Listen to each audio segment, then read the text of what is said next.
ಎಲ್ಲರಿಗೂ ನಮಸ್ಕಾರ.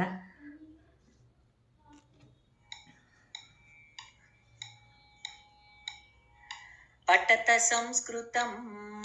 वदत संस्कृतं पठत संस्कृतं वदत संस्कृतं लसतु संस्कृतं चिरं गृहे गृहे च पुनरपि पठत संस्कृतं वदत संस्कृतं पठत संस्कृतं वदत संस्कृतं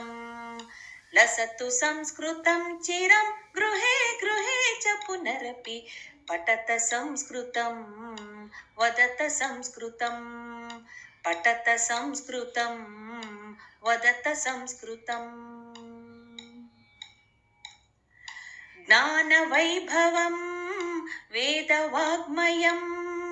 लसति यत्र भवभयापहारि मुनिभिरार्जितं ज्ञानवैभवं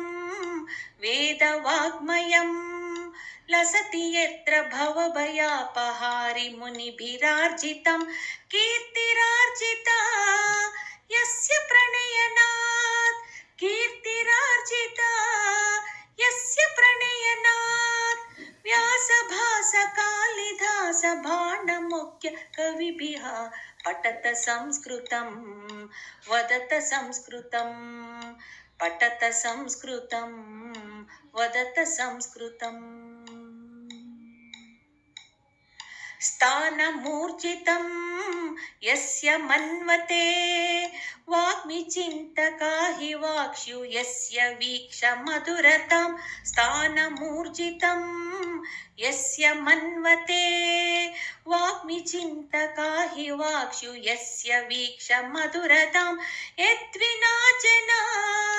नैव जानते यद्विना जना नैव जानते भारतीय संस्कृतिं सनातनाभिधाम्बरां पठत संस्कृतं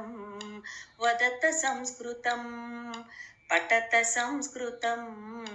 वदत संस्कृतं जयतु संस्कृतं संस्कृतिस्तथा संस्कृतस्य संस्कृतेश्च प्रणयनाश्च मनुकुलं जयतु संस्कृतं संस्कृतिस्तथा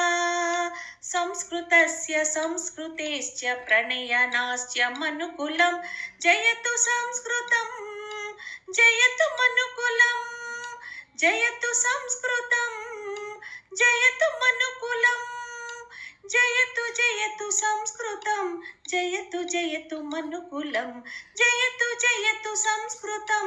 जयतु जयतु मनुकुलं पठत संस्कृतं वदत संस्कृतं पठत संस्कृतं वदत संस्कृतं लसतु संस्कृतं चिरं गृहे गृहे च पुनरपि पठत संस्कृतं वदत संस्कृतं पठत संस्कृतं वदत संस्कृतं पठत संस्कृतं वदत संस्कृतम्।